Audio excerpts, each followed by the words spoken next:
Hi, and welcome to the $1 Million Message. This is Senior Cadillac Sales Director Kallee Valerio calling in from Bluebell, Pennsylvania. Today, I have the privilege of filling in for the incredible Crystal Hunsaker as she and her husband come back from the Destination Red Cruise.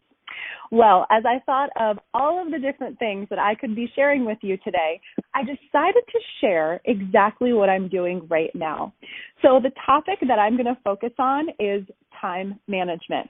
Now, I know that we are all busy in our personal lives, busy in our professional lives, but what I'm going to do is share with you my top tips on how to really maximize your minutes so that you can be productive and not just busy.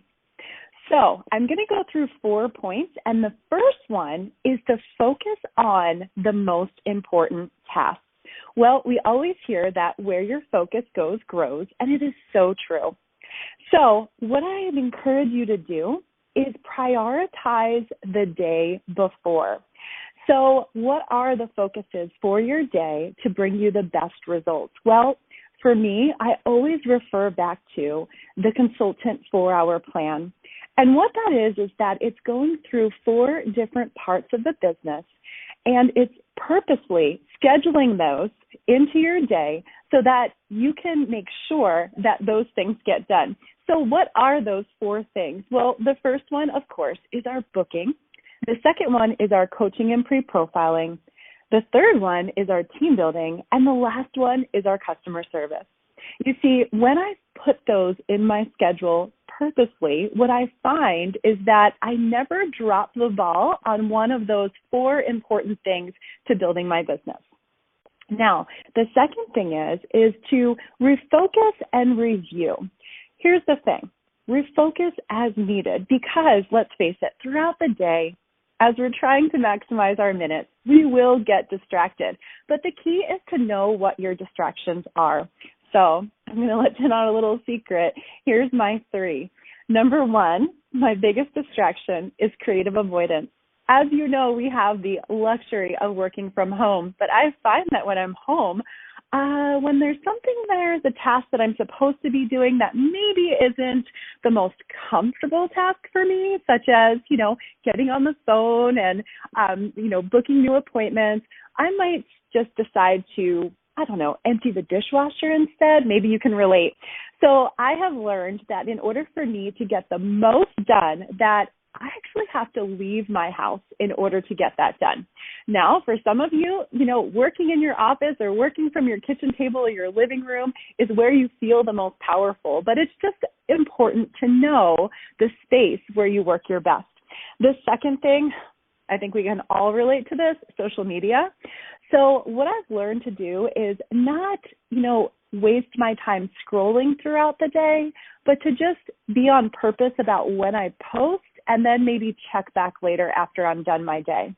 So I'm going to encourage you to be very aware, and now that our phones let us know, the amount of time that we're spending each day while we're scrolling on social media.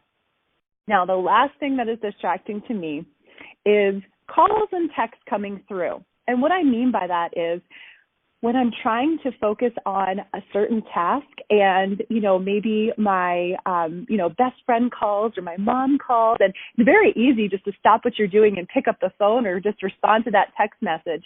So what I've gotten in the habit of doing is just whenever I have a certain time block for a certain thing, that's where my focus goes. And then after that is done, that task is completed, then I can go back and check messages. In fact, during my day, I actually schedule in times to check messages so that I'm not just constantly picking up the phone all day, because then nothing would get done. Also, I talked about review. And you see, at the end of the day, it's so important to go back and review, to think to yourself, what went right today? And then to also think to yourself, what went wrong? So that you know how you can go ahead and fix that for the next day. Number 3, you can't do it all yourself. Oh my gosh, I had to learn this over and over and over again. So what I'm going to share with you is 2 different tools that you can use just to help you to figure out what's the most important thing, what could be delegated, what could maybe be dropped or eliminated. So what you could do first is create what I call the do, dump, delegate list, where we have a to-do list of all of the things that we could possibly do. And let's face it, our to-do list never ends, because as soon as you complete a task, you're usually adding something back onto that list. So what you can do is take that list each week and you can actually put it into those three categories. Do, which means it's important, urgent, needs to get done. Delegate, which means it's urgent, but it's not as important. And maybe it'd be better if somebody else could do that. Or it's maybe something that is important, but it's not urgent, which means it doesn't have to be done now or tomorrow or this week at all. So you can decide when you do it. And then there's also those that are unimportant and not urgent. And those are sometimes the things that keep us busy, but don't really produce results. So those things might be able to be eliminated altogether or dropped. So you can use it in a list of 3 columns, do, dump, or delegate, or you could do it in a quadrant where you would have the top left quadrant, something that's important and something you need to get done. Right besides that, the top right quadrant would be something that's maybe unimportant that can be delegated. And then the bottom left quadrant would be something that you can decide when it's done. And then to the right, it might be something that you could just go ahead and drop altogether. So that's a great way to weed through your list so that you don't have to do it all yourself. Number 4, use tools. Okay, so what I'm about to share with you is something that has completely changed my days over the last year. So first, we all have a to-do list, let's face it, okay? So the first thing that's important is to use the skill that I just shared with you to do, dump, and delegate that list. Next is to have what Mary Kay always taught us, and the most successful people in the world today are proven to have used this, is the 6 most important things to do list. Because what that does is it provides you with a daily focus.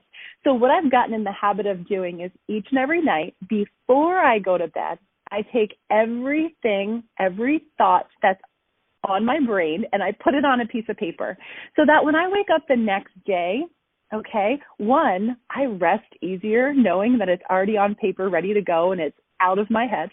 But the second thing is that I then have a daily focus. And what I can do is I can take that list and I can fit it into my time blocks for that day to make sure those things are done.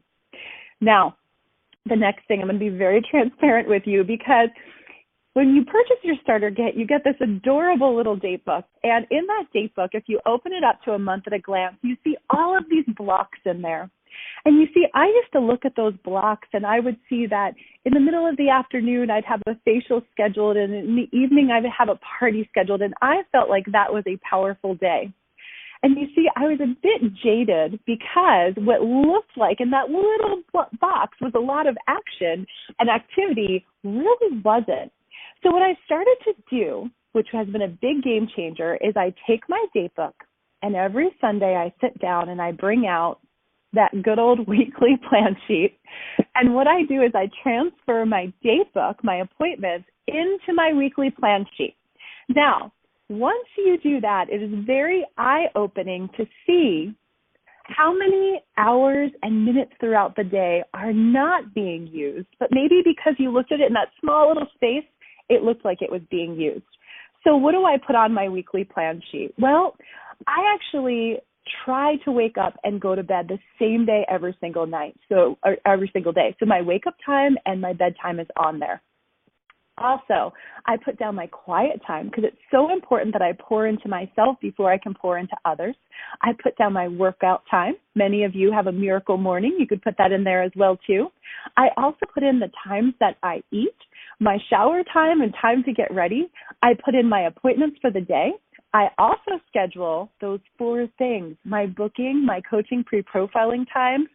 I schedule my sharing times, and then I also schedule my customer service times.